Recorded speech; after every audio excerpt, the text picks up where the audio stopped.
Hello and welcome. अगर आपका पैसा पड़ा है आपकी तिजोरी में या फिर बैंक में कमा रहा है साधारण ब्याज, तो हम आपको बता दें कि आप नुकसान उठा रहे हैं। लेकिन चिंता मत कीजिए, सीएनबीसी आवाज पर हम आ गए हैं आपकी सभी समस्याओं को सुलझाने के लिए। फिर चाहे वो म्यूचुअल फंड हो या फिर इंश्योरेंस, क्रेडिट कार्ड हो या फिर लोन, आपकी हर समस्या का समाधान है हमारे पास। मैं हूँ स्वाति और हम आपके लिए लेकर आए हैं योर मनी।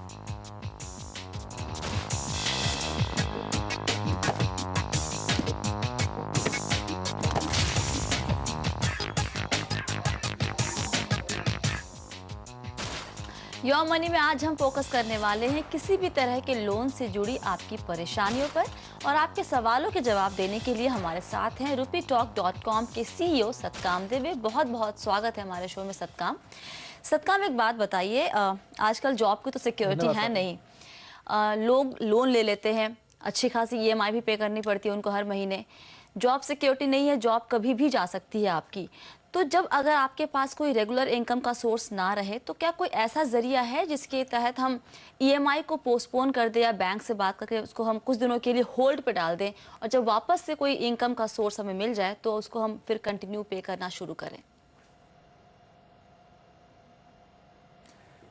देखिए, बैंक इस बात को प्रचार तो नहीं करती है कि ऐसा कुछ रास्ता है, लेकिन आप अगर बैंक से बात करेंगे इंडिविजुअल बेसिस पे और आपकी अगर ट्रैक रिकॉर्ड अच्छी है पहले, तो बैंक इस बात को कंसिडर कर भी सकती है। बट फिर भी आपको इंटरेस्ट रेट्स तो लगेंगे, इंटरेस्ट तो आप पे लगेंगे, और वो तो आपको पेमेंट फिर भी करना पड़ेगा। वो एक एश्योरेंस तो होगा, और प्लस वो कॉस्ट तो आपको ज़्यादा पड़ेगा। वो अगर वो डिले करेंगे भी तो उसका एडिशनल कॉस्ट आपको पे करना पड़ेगा। बट हाँ, ये इंडिविजुअल बेसिस पे हो सकता है। ये सामान्य तौर पे बैंक इस बात को सामने आकर नहीं कहती है। अच्छा, मतलब अगर बैंक से बात की जाए तो शायद, मतलब कुछ चांसेस है कि बैंक आपके केस को कंसीडर कर ले और कुछ महीने, 1 या 2 महीने के लिए होल्ड पे कर दे, लेकिन आपको जो इंटरेस्ट रेट है, जो एक्स्ट्रा जो भी पेमेंट चार्जेस देने होंगे, वो आपको देने ज़रूर पड़ेंगे आगे चलते हुए। लेते हैं पहला सवाल। मुरादाबाद से राहुल गुप्ता ने हमें फ़ोन किया है। राहुल, क्या है आपका सवाल? नमस्कार मैडम। नमस्कार सर, बताइए।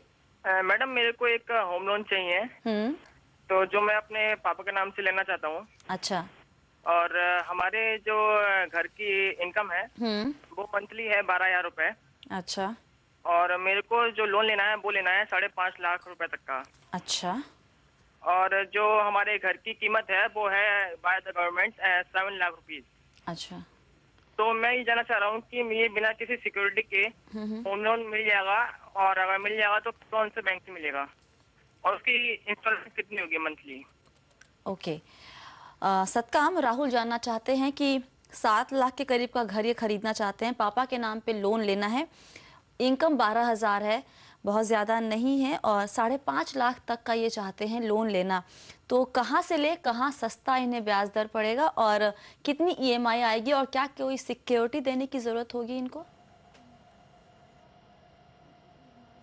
पहली बात तो ये कि सिक्योरिटी देने की कोई ज़रूरत नहीं होगी आपको। आप बिल्कुल लोन ले सकते हैं, और आप अपने नाम पे भी लोन ले सकते हैं, क्योंकि आप खुद अर्न कर रहे हैं। अगर 12,000 पर मंथ अर्न कर रहे हैं और अगर आपको 5.5 लाख का लोन लेना है तो वो आपको मिल भी सकता है, क्योंकि नॉर्मली जो बैंक्स होती है वो आपके इनकम के 50 to 60% पे ही वो ईएमआई फिक्स करती है। और आपकी ईएमआई अगर 5.5 लाख की लोन आप लेंगे तो वो 5 से 6 हज़ार के बीच में ही आएगी, अगर 8% के आसपास अगर आपको इंटरेस्ट रेट का भी मिलता है तो, जो कि आपको मोस्टली अभी पीएसयूज बैंक्स में मिल जाएंगे। आप बैंक ऑफ राजस्थान हो या एसबीआई हो, इनके रेट्स काफ़ी कम हैं, आप वहाँ ट्राई कर सकते हैं।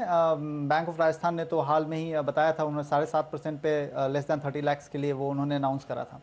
तो वो भी एक बेहतर ऑप्शन हो सकता है, और बाकी ऑप्शन भी आप देख लें। बट मैं ये सजेस्ट करूँगा कि पीएसयू बैंक्स आपको अभी लो इंटरेस्ट रेट पे देंगी, और आपके मंथली इनकम के हिसाब से आप एलिजिबल हैं, और कोई सिक्योरिटी नहीं देनी पड़ेगी आपको। तो मतलब आपके कहने का मतलब ये है कि होम लोन के लिए किसी तरह की सिक्योरिटी की ज़रूरत नहीं होती है? जी नहीं, क्योंकि होम लोन जो आप उस घर पे लेते हैं वो तो एनीवेज वो काइंड ऑफ मॉर्टगेज होता ही है बैंक के पास। सो वो तो आप ले ही रहे हैं, तो अगर आप डिफॉल्ट करते हैं तो वो प्रॉपर्टी बैंक एनीवेज सीज कर सकती है। अच्छा, तो राहुल, आप चाहे तो आपको तो लोन आराम से मिल जाएगा, आपको किसी सिक्योरिटी की ज़रूरत नहीं है। कहाँ से लोन लें? आप PSUs बैंक में चेक कर सकते हैं, जैसा कि सतकाम ने बताया कि बैंक ऑफ राजस्थान एक बार आप चेक कर सकते हैं, उनके कुछ ऑफर्स भी हैं 30 लाख के कम के होम लोन के ऊपर। लेते हैं अगला सवाल। रामश्रेया यादव हमारे साथ जुड़ रहे हैं। यादव जी, क्या है आपका सवाल? हेलो। हाँ जी, बताइए सर, क्या है आपका सवाल? Madam, good evening. Good evening sir. या एक्चुअली मेरा घर पे है, मेरे अंकल जी का होम है। हम्म। ठीक है, और मीन्स जो पीढ़ी दर पीढ़ी घर आता रहता है वो है। अच्छा। तो अभी वो घर को बेच करके अपना कहीं और बनाना चाहते हैं। उस घर को मुझे परचेज करना है। ओके। और उस घर के लिए मुझे होम लोन चाहिए। तो इसके लिए मुझे क्या क्या देने पड़ेंगे डॉक्यूमेंट बैंक को? अच्छा, कितने का लोन चाहते हैं आप? Approximate 3 to 5 lakh. Okay, all right. Basically Yadav ji ये जानना चाहते हैं सतकाम कि जो लोन लेने के पहले क्या क्या डॉक्यूमेंटेशन की ज़रूरत पड़ती है, किस किस कागजात को ये संभाल के रखें और क्या क्या उनको दिखाने पड़ेंगे बैंक के सामने, ये है इनकी बेसिक सवाल। देखिए, सबसे पहली बात यह है कि जो ये पीढ़ी दर पीढ़ी जो आप बता रहे हैं कि घर चला आ रहा है और आप वो घर को फिर से लेना चाहते हैं, तो जिनसे आप लेना चाहते हैं ये घर उनके नाम पे होना बहुत ही ज़्यादा ज़रूरी है। जो भी घर का रजिस्ट्रेशन होता है, जो मेन पेपर होता है, वो होना चाहिए और उस इंसान के नाम पे होना चाहिए जिस इंसान से आप ख़रीदना चाहते हैं। अगर वो पक्का नहीं है तो सबसे पहले आप वो पक्का करवा लें और तब आप बैंक के पास जाएं और आप दिखाएं और उस प्रॉपर्टी पे जांच होगी। क्योंकि ये अगर किसी रेनाउंड बिल्डर की होती तो और बैंक के पास वो लिस्टेड होते तो शायद आपको आसानी से काम हो जाता। लेकिन पहली बात कि अगर पेपर्स पूरे नहीं है तो पहले पेपर्स बनाने पड़ेंगे। दूसरी बात, बैंक से आके जांच करेगी और उसके बाद सब कुछ सही रहने पे वो आगे चलकर आपको लोन दे सकती है, बिल्कुल दे सकती है, इसमें कोई तकलीफ की बात नहीं है। और जहाँ तक पेपर्स की बात है तो रजिस्ट्रेशन, घर का रजिस्ट्रेशन होती है, वो पेपर आपके पास होना चाहिए, वो उन्हीं के नाम पे होना चाहिए। अच्छा अच्छा, अभी आपने कहा सतकाम कि अगर किसी बड़े नामी गिरामी बिल्डर की बिल्डिंग में अगर आप कुछ ले रहे हैं मकान तो आपको लोन आसानी से मिल जाता है। लेकिन अगर छोटे शहरों में जहां इंडिपेंडेंट घर ज़्यादा होते हैं, अगर वैसे घर खरीदने हो तब क्या थोड़ा ज़्यादा बैंक प्रिकॉशन लेती हैं लोन देने में? जी हाँ, बिल्कुल। क्योंकि उनको ये श्योर करना पड़ता है कि आप सही में घर खरीदने के लिए ले रहे हैं। क्योंकि वहाँ अगर कोई रिनाउंड बिल्डर है तो और वो अगर बैंक्स के पास लिस्टेड है तो बैंक जानती है कि ये घर बनाते हैं और घर बेचते हैं।